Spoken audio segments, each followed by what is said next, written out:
Corona गया नहीं कि आ गई वापस एक 43 साल पुरानी बीमारी जिसने उस टाइम कोरोना की तरह कोहराम मचा दिया था। पर यह बीमारी कौन से देश में फैल रही है और एक पक्षी की वजह से जब चली गई थी 4.5 करोड़ लोगों की जान और सेकेंड वर्ल्ड वॉर में मित्र राष्ट्रों ने झूठी खबरों से कैसे जीता था ये युद्ध। और अब आपका अंटार्कटिका देखने का सपना पूरा हो सकता है, लेकिन कैसे? तो बने रहिए इस नई वीडियो के आखिर तक। नंबर 10। वर्ष 1958 में चीन के नेता माओ जेडोंग ने अपने देश में मौजूद तमाम गौरैया को मार डालने का हुक्म दिया, क्योंकि गौरैया खेतों में लगी अनाज की फसल को खा जाती थी। इस हुक्म के बाद देश में काफी ज्यादा संख्या में गौरैयों को मार दिया गया, लेकिन फिर इसका अंजाम ये हुआ कि देश में भयंकर भूखमरी आ गई और इस वजह से लगभग 4.5 करोड़ लोगों की जान चली गई। ऐसा इसलिए हुआ क्योंकि पौधों में लगने वाले कीट पतंगों ने सभी फसलों को बुरी तरह बर्बाद कर दिया था। वहीं जब गौरैया रहती थी तो तब वो इन कीट पतंगों को खाकर फसलों को सुरक्षित रखा करती थी। इसलिए कहते हैं दोस्तों, हमें कभी भी इकोसिस्टम के साथ खिलवाड़ नहीं करना चाहिए। नंबर 9। कई बार आपका ज्यादा बेहतर होना भी दूसरों के लिए नुकसानदेह साबित हो जाता है।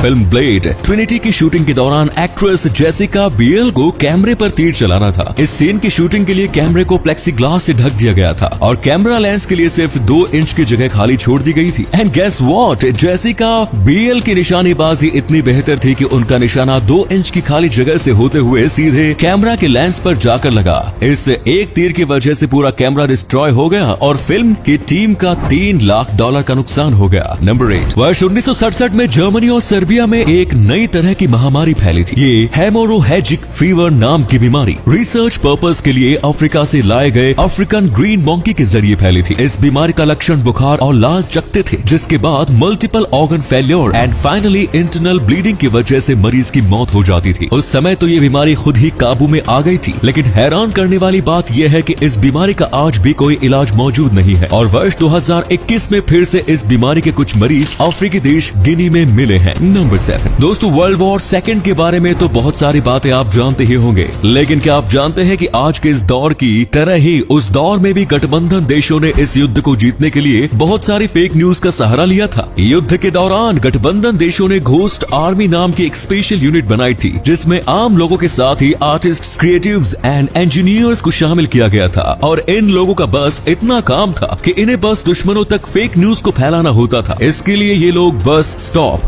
बार, रेस्टोरेंट समेत तमाम ऐसी जगह पर जाते थे जहां लोगों की भीड़ होती थी और फिर वहां जाकर गठबंधन देशों के फेक प्लान्स के बारे में बातें किया करते थे। और होता ये था कि जर्मनी के जासूस इन खबरों को सच मानकर अपने आकाओं तक पहुंचाते थे और इस वजह से युद्ध में उन्हें काफी नुकसान होता था। नंबर 6। अंटार्कटिका एक ऐसी जगह है जहां तक पहुंचने के लिए काफी ज्यादा मुश्किलों का सामना करना पड़ता है, लेकिन अब ये मुश्किलें आसान हो सकती है क्योंकि अब यहाँ कमर्शियल प्लेन्स के जरिए भी पहुंचा जा सकता है। इसी साल नवंबर महीने में अंटार्कटिका में पहली बार कमर्शियल प्लेन की लैंडिंग कराई गई। एविएशन कंपनी हाई फ्लाई की एयरबस A340 प्लेन ने साउथ अफ्रीका के केप टाउन से उड़ान भर के 4630 किलोमीटर का सफर करते हुए अंटार्कटिका में ब्लू ग्लेशियल आइस से बने रनवे पर सक्सेसफुल लैंडिंग की। इस प्लेन की लैंडिंग के बाद आने वाले कुछ सालों में अब अंटार्कटिका से भी कमर्शियल एयरलाइंस शुरू की जा सकती है। नंबर 5। दुनिया में कई सारी ऐसी कंपनियां हैं जो नए प्रोडक्ट को लॉन्च करने के बाद जानबूझकर अपने पुराने प्रोडक्ट की उम्र कम कर देती है ताकि लोग उसके नए प्रोडक्ट खरीदते समय मजबूर हो जाएं। कंपनियों की इस चालबाजी को लेकर दुनिया के ज्यादातर देशों में कोई नियम कानून नहीं है, लेकिन फ्रांस में ऐसा करना कानूनन अपराध है। वर्ष 2018 में अधिकारियों ने इस नियम के तहत एप्पल कंपनी की जांच भी की थी, क्योंकि उस कंपनी पर आरोप था कि ये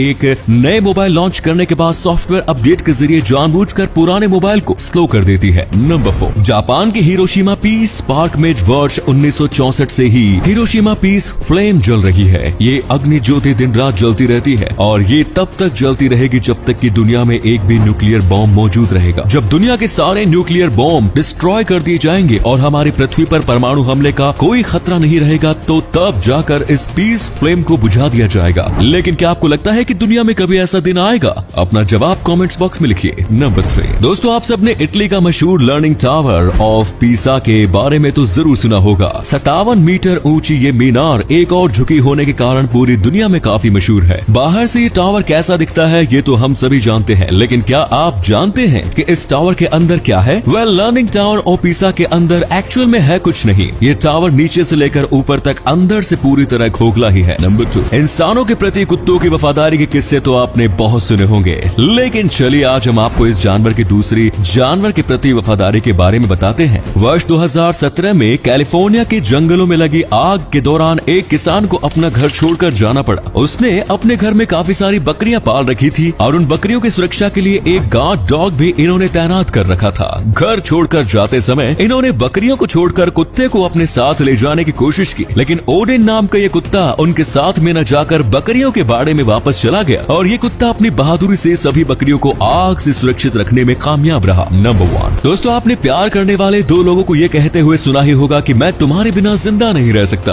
या फिर अगर आपको भी ऐसा लगता है कि आप अपने किसी चाहने वाले के बिना जिंदा नहीं रह सकते, तो फिर इस फैक्ट को ध्यान से सुनिएगा। किसी इंसान के प्रति आपका प्यार कितना भी मजबूत और गहरा क्यों न हो, साइकोलॉजिस्ट के अनुसार उस इंसान से जुदा होने के 21 दिन के भीतर ही हमारा ब्रेन उस प्यार को भूलना और न्यू फीलिंग्स पैदा करना शुरू कर देता है। यानी कि किसी से जुदा होने के 21 दिनों के भीतर ही आप न्यू रूटीन और नए लोगों के साथ नॉर्मल लाइफ जीना शुरू कर देते हैं। वैसे क्या आप इस फैक्ट से सहमत हैं? तो कमेंट्स में बताएं। तो ये थे कुछ अमेजिंग फैक्ट्स। वीडियो को शेयर जरूर करें दोस्तों, आपके दोस्त जानने वाले भी जान सके कि आप कितने नॉलेजेबल वीडियोस देखते हैं। धन्यवाद।